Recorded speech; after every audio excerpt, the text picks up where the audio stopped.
First of all, there's no backstabbing going on here. It's time for me to move on. This will be Phil's last year as the coach of the Bulls. Are the expectations way too high? Where do we go from here? The only question, how long can it last? Detroit Bad Boys beat him 3 straight years. They got old. Shannon Sharpe wants to use this narrative that the only reason Michael Jordan beat the 91 Detroit Pistons in the Eastern Conference Finals is because they got old. We're about to see that is a false statement and a false narrative that Shannon Sharpe likes to use to degrade Michael Jordan's legacy. Because Isaiah Thomas is 29, Joe Dumars is 27, Dennis Rodman is 29, Mark Aguirre is 31, and Bill Laimbeer is 33.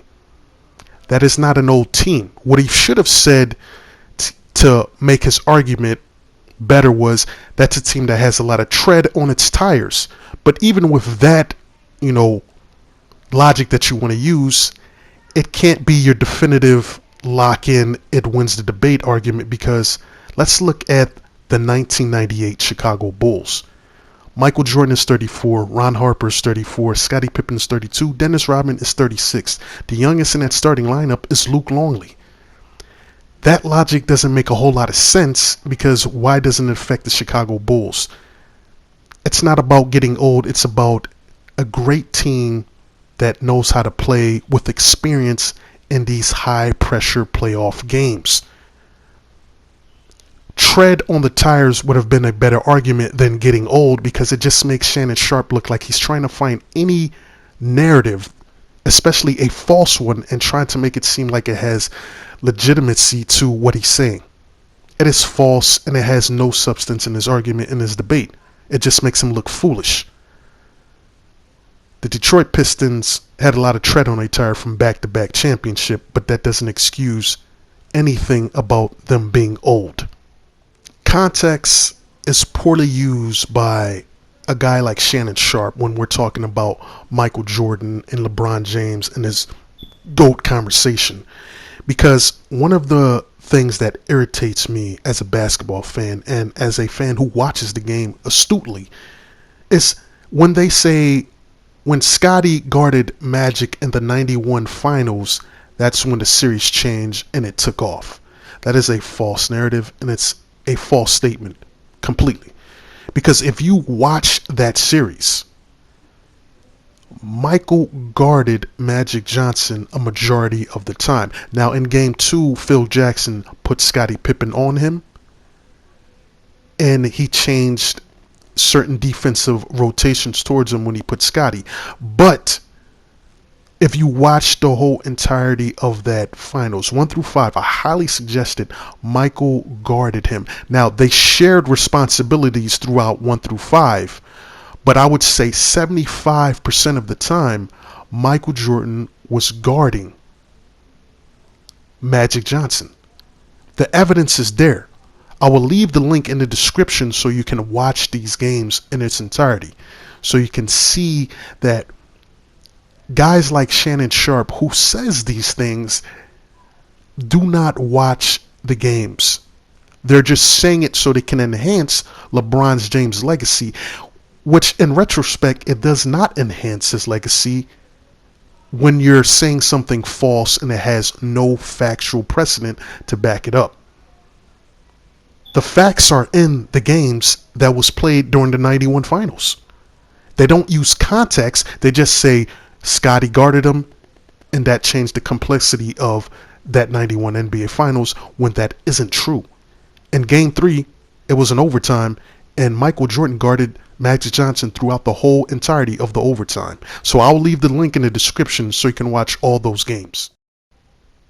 Shannon Sharpe doesn't like to use proper context basically at all when he's talking about basketball or who did Michael Jordan play in the NBA Finals. I'm about to crush that nonsensical theory that, these delusional LeBron James fanboys, blind witnesses, like to use. And it's mostly coming from two specific, individuals like Shannon Sharpe and Nick Wright. But this is focusing on Shannon Sharpe's nonsense and logic. You want to say, he didn't play anybody to the caliber of the Warriors. Player-wise, yes, I agree with, 3 legit Hall of Famers on your team with Kevin Durant, Klay Thompson, and Steph Curry. But let's not get caught up in the names on those teams, because you can't always say because they have superstars on the team that makes them better. It's about how those teams play during the regular season. Don't get me wrong, you do need stars to win. But you got to look at the eras as well. Back then, free agents wasn't a huge thing. You didn't have superstar players moving from team to team like they do now. And I'm not knocking that, but that's just the way the eras were back then. You have more freedom now to go where you want to go as a player and play who you want to play with. And I do not knock LeBron James for going to the Miami Heat to try to win a championship, because he was trying to win a championship. That should not be used against him to, when we're talking about Michael Jordan and LeBron James. We got to look at it with context, because the teams that Michael Jordan played in the finals were ranked high in offensive and defensive ratings. That's what you should look at. And that's the most key aspect of those teams. Yes, back then you didn't have 3 superstars on one team. You literally had 1 or 2 guys on the team with a bunch of good to role players that understood their roles and did what they were supposed to do. Very talented teams. A high basketball IQ teams, and Utah Jazz was one of the most high basketball IQ teams. There's a reason why LeBron James lost 6 NBA finals, and he lost one when he had 2 other superstars to a team that had 1 superstar, and that was the Dallas Mavericks. So it's not necessarily about the names that are on the teams. It's about how those teams play within the system that they're running and the defensive system that they're running that helps them win NBA playoff games and NBA titles. So let's use context instead of emotional nonsense. This phrase that Shannon Sharpe likes to apply to the GOAT debate, the GOAT conversation, he makes little to no effort, I should say, to make it valid or have any substantial remarks.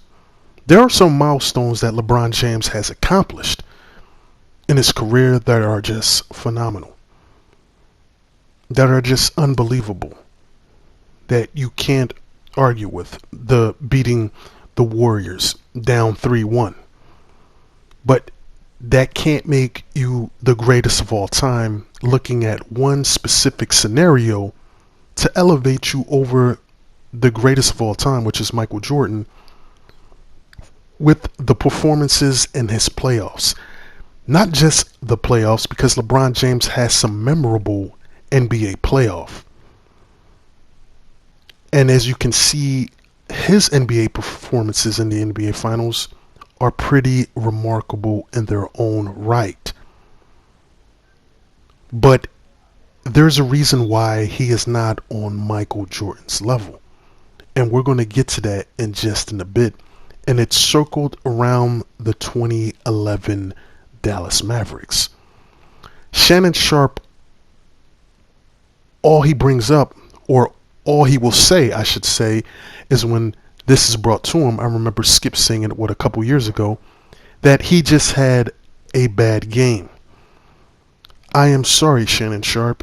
He did not just have a bad game. If you're going to call this man the greatest of all time, you're basically saying 3-6 is better than 6-0, and that leads to a changing narrative for your debate.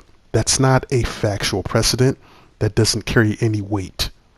Because when you get outplayed by Jason Terry in the NBA Finals, the GOAT conversation has left you a long time. Go back and watch the 2011 NBA Finals. And then go back and watch Michael Jordan's Finals through all those games. I highly suggest it. Because if you're going to be in this elite conversation of the GOAT, Michael Jordan never got outplayed by anyone, let alone a sixth man of the year, Jason Terry was in 2009. A bench player. That conversation sailed out the window when this performance. It's not to say LeBron James won't be in the top 5 or top 6 greatest players of all time. It's you can't get outplayed by someone else in your own profession. Jordan was an unbelievable defender, but he could not guard the positions that LeBron James could.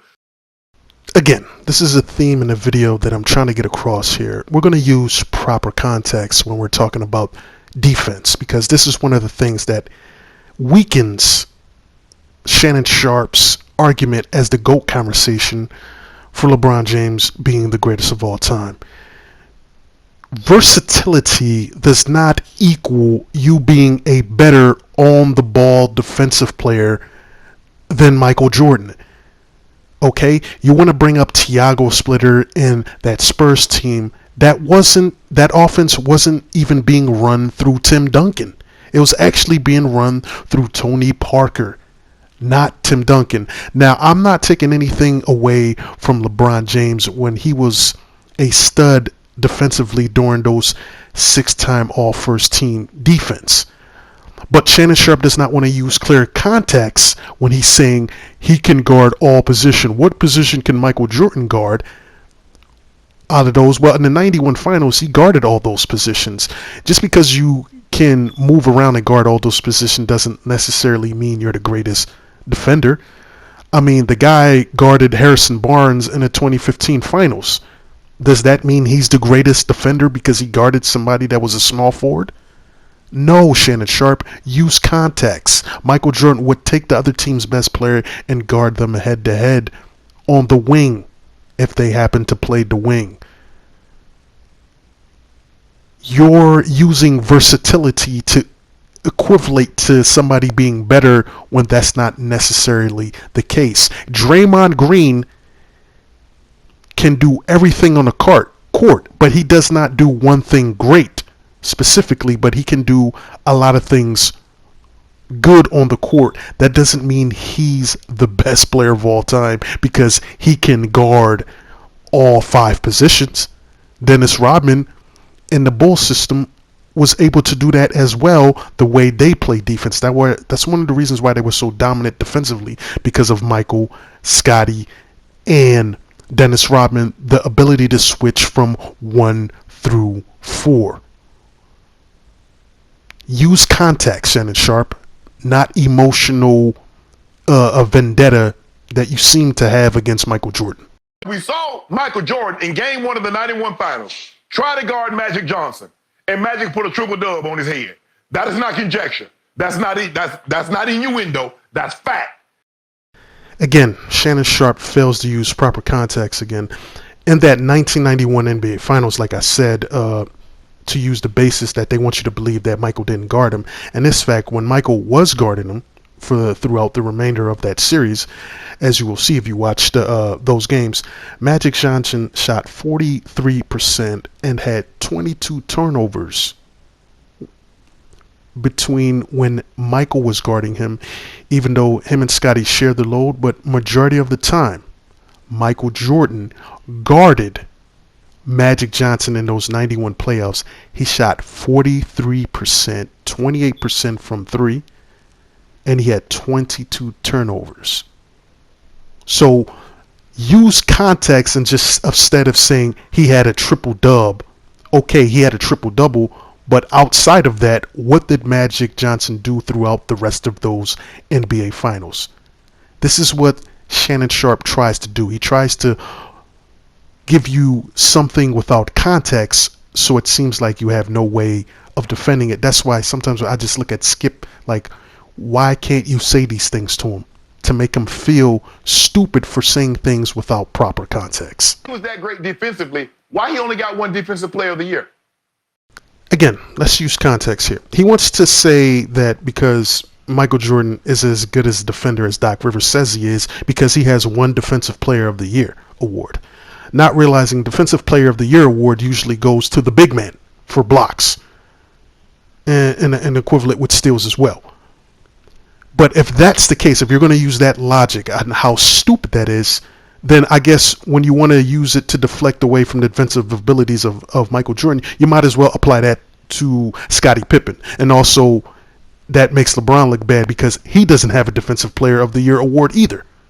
So you can't say things like that and not have any type of context to it, because the Defensive Player of the Year award is usually an award that goes to big man, which adds to the greatness of Michael Jordan for winning it in an era where big men dominated that award.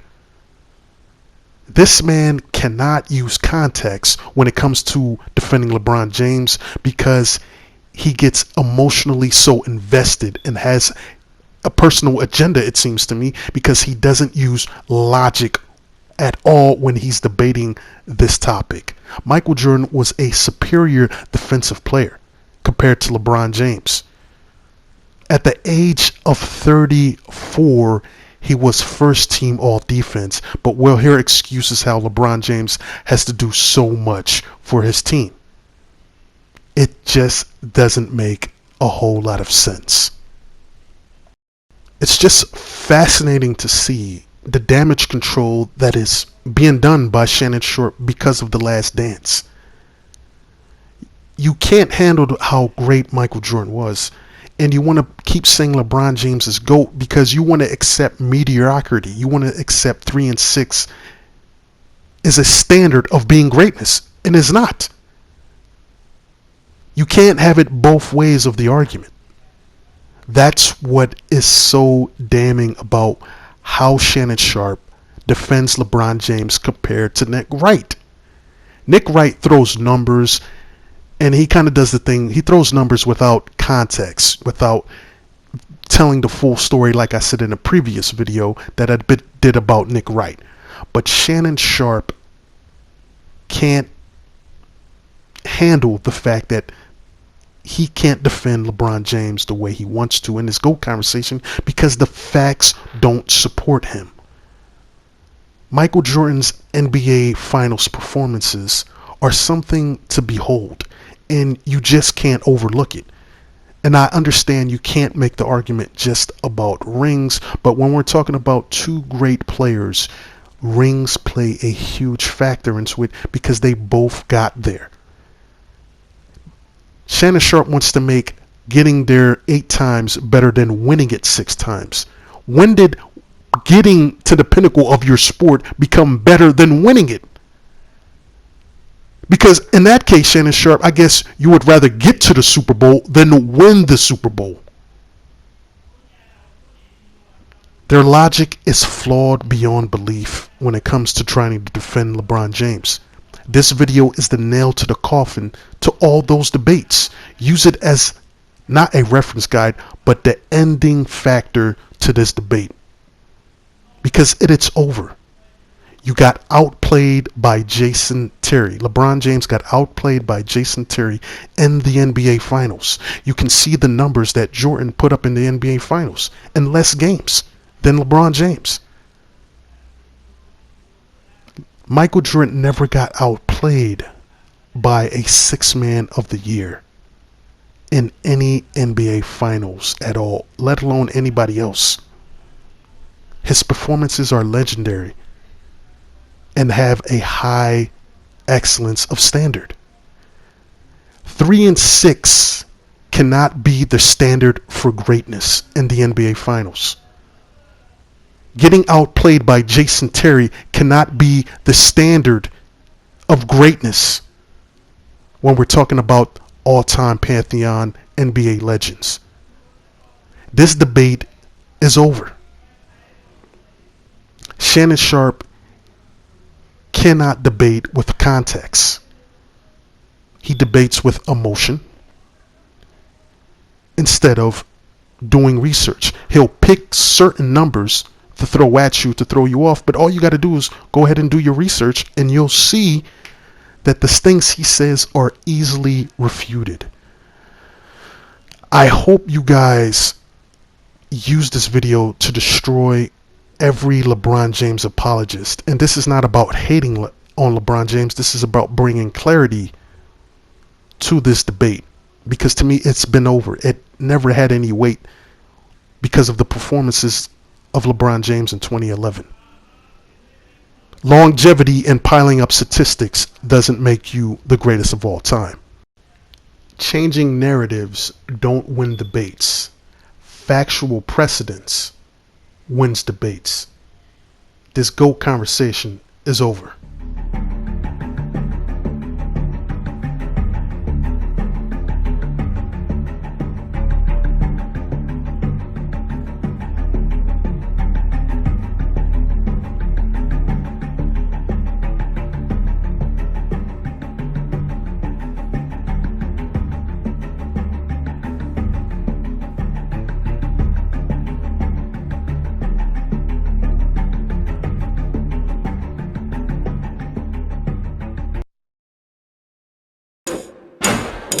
PlayStation